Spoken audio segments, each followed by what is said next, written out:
હાલો મિત્રો, આજ આપણે બગડાણા, કોટડા અને ભગુડા જઈએ છીએ, તો તમે અમારા બ્લોગમાં જોડાઈ રહેજો અને અમારો બ્લોગ કેવો લાગ્યો તે અમને કોમેન્ટમાં જણાવજો.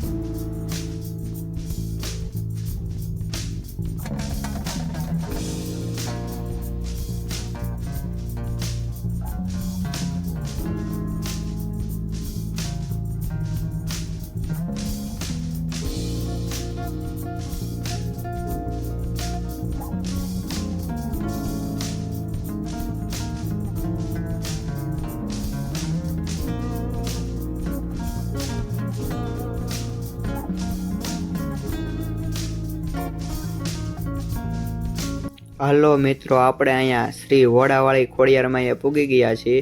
અહીંયા અંદાજિત 1000 થી 1500 ગાયો છે અને મોટી ગૌશાળા છે. તમે જોઈ રહ્યા છો આ શ્રી વોડાવાળી ખોડિયારમાં.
હાલો મિત્રો, આપણે પૂગી ગયા છીએ બગડાણા.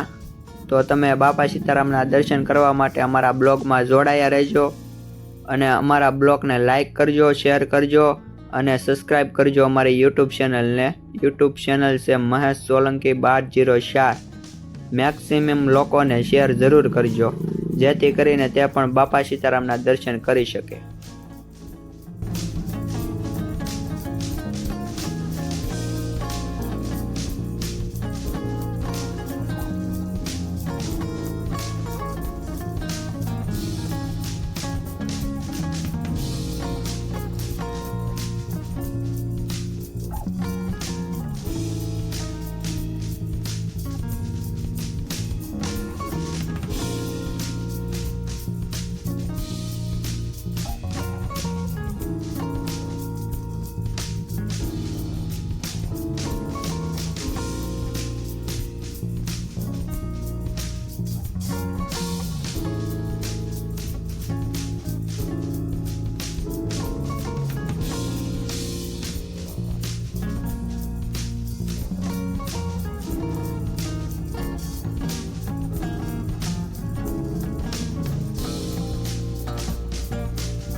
હાલો મિત્રો, આપણે આ મંદિરના પટાગણમાં પૂગી ગયા છીએ અને હવે આપણે કાળ ભૈરવ દાદાના દર્શન કરીશું.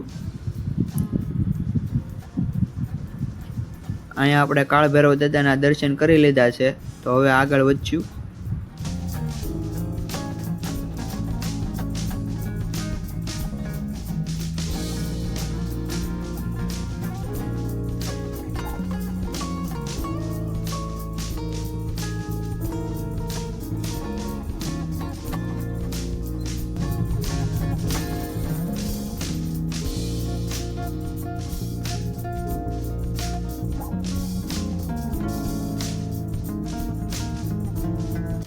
હાલો મિત્રો, આપણે હવે મેન મંદિરના દર્શન કરવા જઈએ.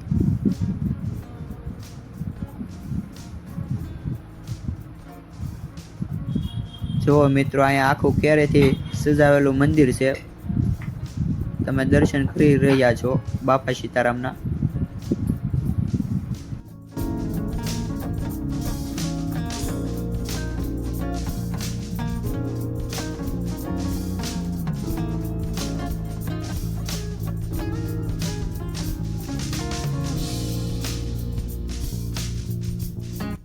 હાલો મિત્રો, આપણે આવી ગયા છીએ ધ્યાન મંદિરે.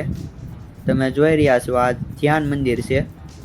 તો આપણે અહીંયા બાપા સીતારામના દર્શન કરીશું અને પછી આગળ વધશું.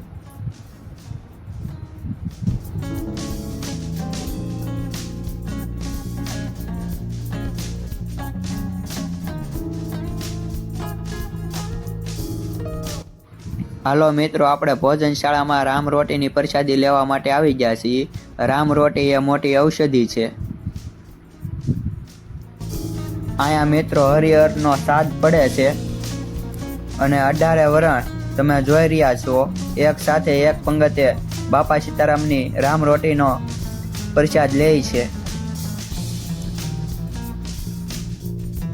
હરિહર.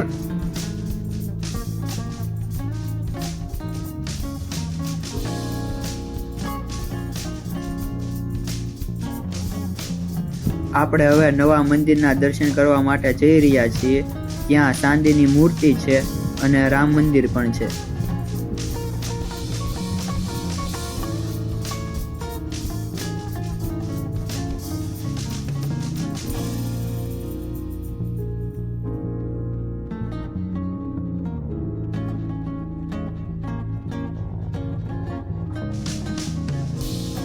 આપણે આવી ગયા છીએ અન્નપૂર્ણામાના મંદિરે.